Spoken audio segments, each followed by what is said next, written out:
the sons of thunder. And you wonder why they were called sons of thunder.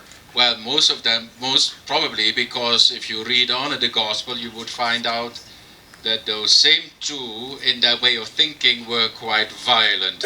They wanted to call for lightning and thunder on people who would not follow Jesus Christ.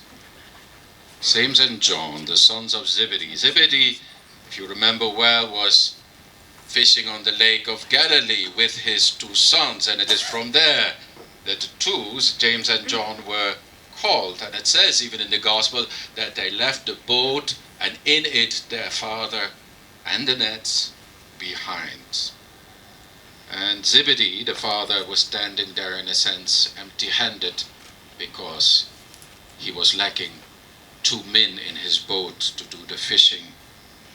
Now today we heard the Gospel of Mark. If you would read the Gospel of Matthew, with the same passage more or less, you would find that all of you remember that, at least for me it is always very clear, that it were not James and John who presented themselves to Christ, but there was somebody who intermediated for them, the mother. She came in. And we all know those kind of women who are a bit pushy, and she was like one of them. And she wanted to have a good career for her sons. And she thought it took too long a time for these sons finally to get a good position in the company of Jesus. And therefore, finally, probably she had been thinking about it already for a few weeks, and finally she couldn't contain herself anymore. So she came forward and she said, Jesus, what about these two sons of mine? One at your left and one at your right. Is that a deal? And then basically the story continues. Jesus said, you do not know what you are asking. Are you able to drink the chalice, etc.? The thing of career was already present in the time of Jesus, and it was very clear for the mother of the sons of Zebedee that her sons should make a career in the church. And many times that is still the idea we have. Once you become a deacon, as you are, and then hopefully, inshallah, in the future also priest, then you make a nice career. And who knows, you will become a nuncio after a while. Then you will be really on top of things. By the way, I still remember my own father and mother, and I've mentioned it in other places. My own father and mother was very much against me going to the seminary. In fact, when I told my parents, it must have been in 1979, that I wanted to join the seminary, well, my father said to me, over my dead body, and my mother just cried. Why does he want to go? I don't know. She didn't see very much in a career in the church. And actually, frankly speaking, that was also not my intention. And basically, by the way, if you come and join the church in Holland, you will always be down there in the society, not up. It's not a place to make a career in our society. And in fact, it took for my parents at least a long time to get used to the idea. And even when I finally was ordained a priest in 1987, it was still clear, especially for my father, that he was not really convinced of all this. And in fact, and maybe even among you parents, there might still be this feeling among you, where is this son of mine up to? Where is all this going to end? And of course, you know your sons much better than any of us do, and you know them even better than they know themselves. And so you also know about the good things, but also about their weaknesses and their struggles. And sometimes, I imagine at least, it must give you some sleepless night that you think, where is all this going to end? On the other hand, it is not very different from a marriage. If you get into a marriage, basically, well, it's also like jumping into the deep at a certain point, and hoping and wishing that everything will go well. And I've mentioned it many times already during sermons, this famous expression of a good friend of mine. I just met him again, I just came back from Europe, he himself being 62 now, how after a few days of marriage we met, and he said to me, you know, Bert, after 5 days of marriage I already knew I had made a mistake. By the way, he was still happily married after that. These kind of life decisions is never about a career. You might have that idea, and you might have all kinds of, when you get in love, and you think, oh, this is the prince, this is the one I need to marry with, and we will live happily ever after. But after a few days, you already wake up out of that dream. You start to understand, well, that even with your partner that you have chosen now for a lifetime, well, it's still a struggle. It's still a struggle. A bit as the prophet Isaiah today said, it was the will of the Father of the Lord to bruise him. He put him to grief. Many times that's the feeling you get in a marriage, but also, let's face it, you become a deacon now, you're a priest, and you might even be a nuncio. But this aspect of struggling and suffering and being bruised and being in grief, it will never leave you. It's part of life. If you want to be part of life and of humanity, that is what you need to accept in life. Yes, there is happiness. Yes, there are beautiful days. But the majority of days are a bit like the color of the sky of today. A bit grayish. Not really good, also not really bad, somewhere in between. Yes, it's not so much about a career. And it's surely not, as Jesus also said, it's surely not about lording it over them. Jesus speaks about that. You know that those who are supposed to rule over the Gentiles lord it over them, but it shall not be so among you. When he speaks about those who are supposed to rule over the Gentiles, for the Jew, those are the Goyim, the non-Jews, then he was thinking of the Romans. Those are the Gentiles. And who was the one who was ruling over the Gentiles? That was the emperor in Rome. And he was ruling with an iron fist. The Pontifex Maximus, he was called. The Most High Bridge Builder, he was called. Bridge builder, not bridge builder in the sense of building a bridge from one side of the river to the other, but bridge builder of building a bridge between heaven and earth, because the emperor in Rome was also the highest priest, the high priests. Jesus says, these people in these very high positions, yes, many times they make it lord over you. They will rule you with an iron fist. But among you it should not be like that. Whoever wants to be great among you must be your servant. Whoever would be first among you must be your slave. For even the Son of Man came not to be served, but to serve, and to give his life as ransom for many. That Pontifex Maximus, the high priest, the highest priest, the emperor in Rome, comes back also in the second reading of today, where it is said in the letter to the Hebrews, since we have a great high priest who has passed through the heavens, Jesus the Son of God, let us hold fast our confession. That letter to the Hebrews, by the way, was written most probably for the priests who were serving in the temple and who had joined Christianity.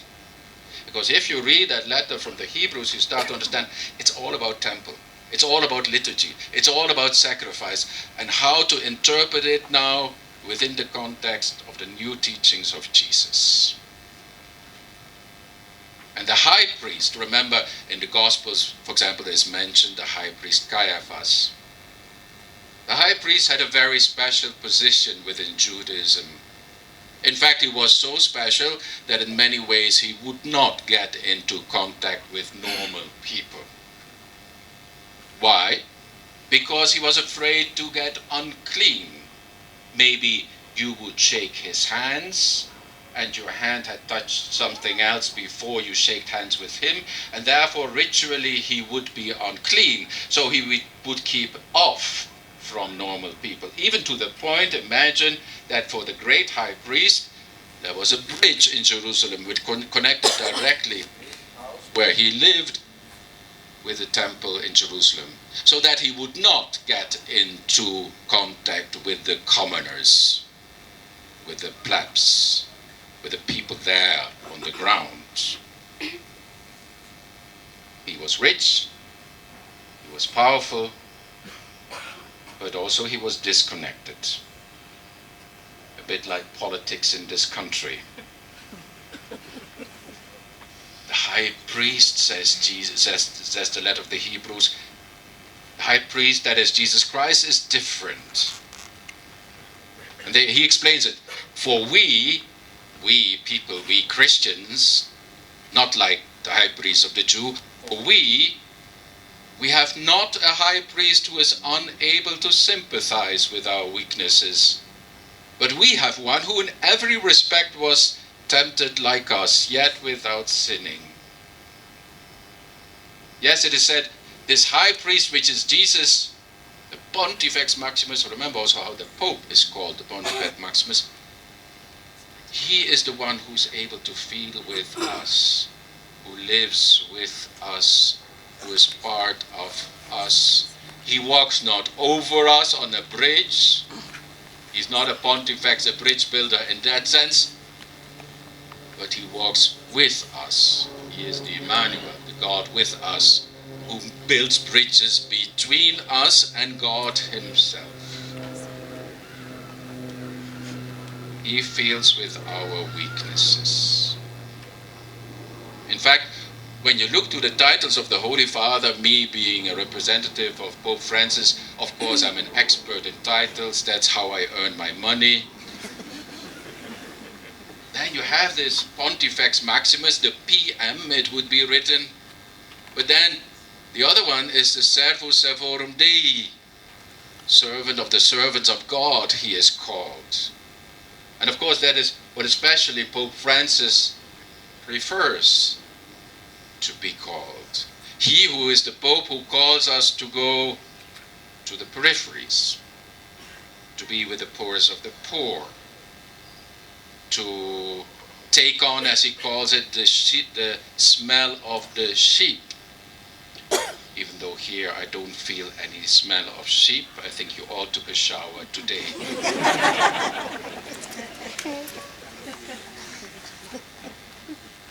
But Jesus and the Pope says, come down on earth, kiss the feet of the people around you, take on the smell of the sheep. The Pope also speaks a lot about the tender mercy of the Lord. You know, and this tender mercy, it's not so much from the one, so to say, who gives it, but the one who receives it.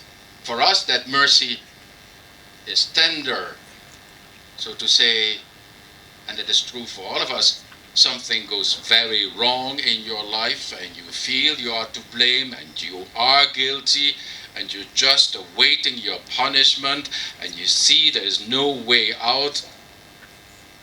But the one who judges you, he says to you, you know, let me just forgive it. We start all over again. That is tender. Then you can relax. Then you can release your tension. That is the tenderness of that mercy. But for the one who gives the tender mercy, it's not tender at all, frankly speaking. Coming to the prophet Isaiah again. It was the will of the Lord to bruise him, to put him to grief. He made him an offering for sin. But then at the same time it continues, He shall see his offspring, he shall prolong his days, and the will of the Lord shall prosper in his hands. He shall see the fruit of the travail of his soul and be satisfied. My dear candidates, if you come to work for the church, as you desire to do, if you present yourself now today for the order of the Diaconate, it's not about making a career. It's not about lording it over them. It's not being detached of the reality of today. It's not about imposing your will. It's not about judging. It's not about slamming with your fists on the table. But, as it was said in the gospel of today, the Son of Man came not to be served, but to serve, and to give his life as ransom for many. Servus servorum Dei, servant of the servants of God. But in a sense it goes one step further, to give his life as a ransom for many. In a sense, being a deacon, it prepares you already, or at least it should prepare you already for the sacrament of the priesthood. In fact, immediately now after your ordination, within a few minutes, we are going to celebrate the Eucharist, and the priest, or the bishop in this case, is going to say, "This is my body, this is my blood, given for you, poured out for you." And that's not only the blood and the body of Christ. It's also very much about your own body and blood for this world, and to give his life as a ransom for many, the will of our Lord to be bruised, to grieve, to be an offering for sin. That's not only for Christ himself, but it is for all of us. You know, we priests, you deacons, religious, in many ways, and of course we are in many ways expert in the field of religion. And you are more or less sitting here, this side, a few there, but most of them are sitting here. But the real ones who know how to practice religion are sitting here. The lay people. Because they, in their daily lives, have to live with their husbands, with their wives, with their children. And many times they are bruised. And many times they have to grieve. And many times they have to offer and sacrifice in their lives, even without knowing where it's all going to lead.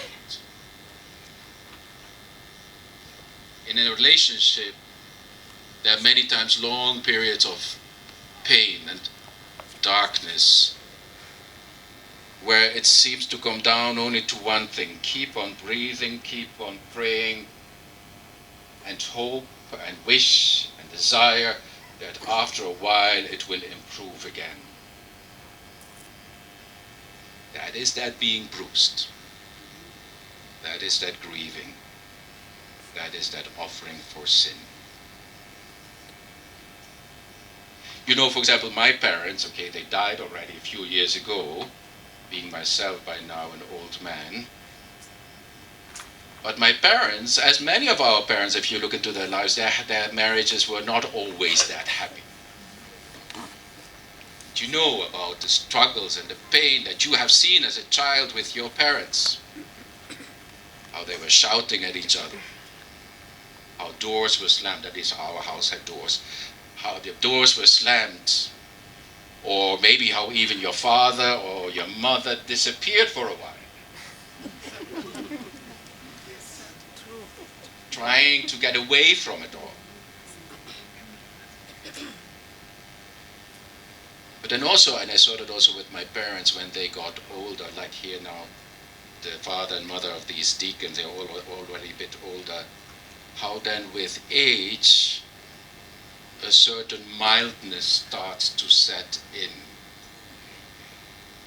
which you don't take things so harshly anymore.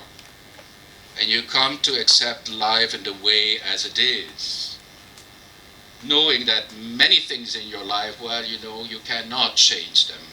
In fact, you just have to accept them. And you also come to know in your own life that maybe you were not as perfect as you thought you were. And that also that you come to accept in your own life. To say, well, you know, it seems this is the way I am, and I myself have to live with it. So today, you're still young, and it is good that you are young and full of energy. It's another advice I would like to give you. Do not sit down, in a sense. Keep on working, keep on pushing, especially in these young years. Once you go over 40, then your energy will be much less. Now work hard. Give the most you can give. Do not sit down. Do not sit on your throne thinking, now I'm a deacon, now I'm a priest, I finally achieved it, let others work for me. We see that far too often in our church. You work. You be a servant. Look to be bruised. Congregation of the Holy Cross. Be bruised. Suffer. Work hard. Be passionate.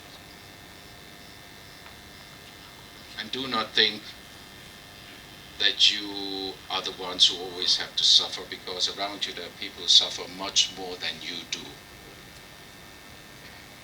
Just very close to you. Look to your own parents, your brothers and sisters, people around you. Sacrifice for them.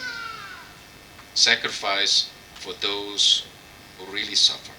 Pope Francis speaks about the field hospital, the church being a field hospital where the wounded come in and we need to bind their wounds. And some will go back on the field, on the battlefield of life, and within a week or two they're back again because they have been shot again at.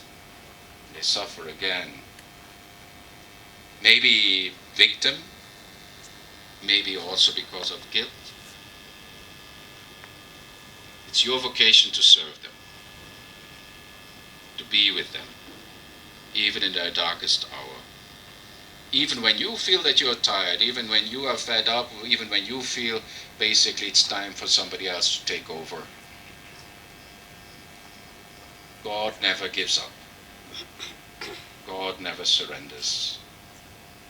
Let also you be that man, or even for the religious, for all of us, be that woman who never surrenders, who never gives up, who always will be there to listen, to suffer with others, to have a listening ear, to bind wounds, to remain with people even in their darkness, even though they might be guilty, even though they have been rejected by society. Because our God is a high priest who is not unable to sympathize with us, but he wants to be with our weaknesses, because he himself has been tempted in every respect.